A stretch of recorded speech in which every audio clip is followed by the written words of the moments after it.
Samantala, inilatag ng pamahalaan ng ARMM ang mga programa at proyekto na makakatulong sa pagpapaunlad ng probinsya ng Basilan.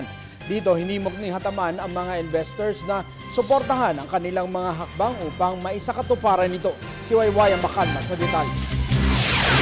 Ang Basilan ang ika-4 na pinakamalaking syudad sa bansa. Kaya naman nais ng lokal na pamahalaan na magtuloy-tuloy na ang pag-unlad ng kanilang syudad matapos na magkaroon ng konkretong kasunduan nang malagdaan ngayong taon ang Comprehensive Agreement on the Bangsamoro Deal. Kahit hindi pa man naipapasa ang naturang batas ay nag-uumpisa na ang lokal na pamahalaan kabilang na si ARMM Governor Mujib Hataman na maging maunlad na ang Basilan. Dahil karaniwang tumatatak sa bawat Pilipino ay ang gulo sa lugar at ang mga serye ng kidnapping. Gayunpaman, inilatag ni Governor Hataman ang kanilang plano para sa Basilan sa 4 na sektor. Una ay ang governance at leadership. Ikalawa ay ang peace at security. Ikatlo, economic development at huli ay ang youth leadership development. Ngunit sa paglatag ng kanilang plano ay kailangan nila ng karagdagang suporta mula sa mga investors para ito ay maisakatuparan. Actually ongoing, we just launched it for purposely to gather more supports from different agencies.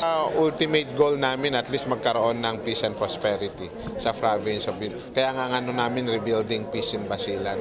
So ang component dito, social services and economic development. Sa tulong ng Eisenhower Fellows Association of the Philippines, Asian Development Bank, USAID at iba pa ay unti-unti nang nasisimula ng lokal na pamahalaan ang kanilang mga proyekto. Dahil dito, nagpasalamat na si OPAP Secretary Teresita Deles sa mga foreign investors sa tulong at sa suportang ibinibigay nila sa pamahalaan upang makamit ang kapayapaan kahit hindi pa napapasa ang Bangsamoro Bill.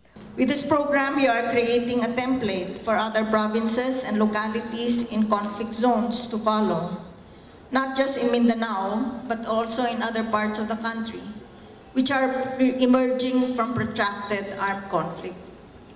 This intervention comes in the midst of significant progress happening in the Bangsamoro peace process. At this time, we take determined steps to build a Bangsamoro that will bring the just and lasting peace and progress as envisioned under the Comprehensive Agreement on the Bangsamoro. Para kay Richard Bolt, ang country director ng ADB, ay patuloy nilang tutulungan ang pamahalaan, partikular na ang Basilan, sa mga proyektong kanilang inilatag para sa kapayapaan. Even before the laws and everything were passed, the institutional setup was put into place.